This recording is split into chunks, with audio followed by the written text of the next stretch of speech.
Hello friends, welcome to my channel. তো চলো আজকে তোমাদের সাথে একটা রেসিপি শেয়ার করা যাক। তো আজকে আমরা বানাবো তোপসে ফ্রাই। তো প্রথমেই আমরা এখানে তোপসে মাছটাকে ভালো করে ফ্রেশ করে ধুয়ে নিয়েছি। এরপরে আমরা এতে নুন লেবু মাখিয়ে কিছুক্ষণ রেস্টে রাখবো।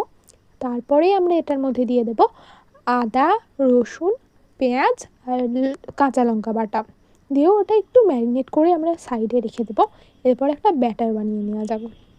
তার মধ্যে দিয়েছি বেসন লঙ্কার গুঁড়ো হলুদ গুঁড়ো আর গোলমরিচ গুঁড়ো দিয়ে ব্যাটারটাকে রেডি করে নিতে হবে। হালকা জল দিয়ে, বেশি ঘনও করা যাবে না আর বেশি পাতলাও করা যাবে না।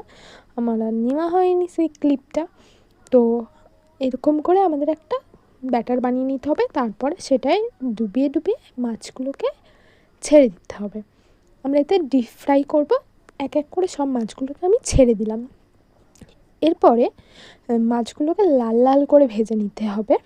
ভেজে নেওয়ার পরে আমরা এটিকে স্যালাডের সাথে পরিবেশন করব।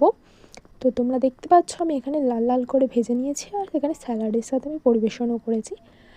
তো আমার যদি এই রেসিপিটা তোমাদের ভালো লেগে থাকে তাহলে অবশ্যই একটা লাইক করে দিও, কমেন্ট করে দিও আর একটা শেয়ার করে দিও আর অবশ্যই সাবস্ক্রাইব করে দিও। তো টাটা।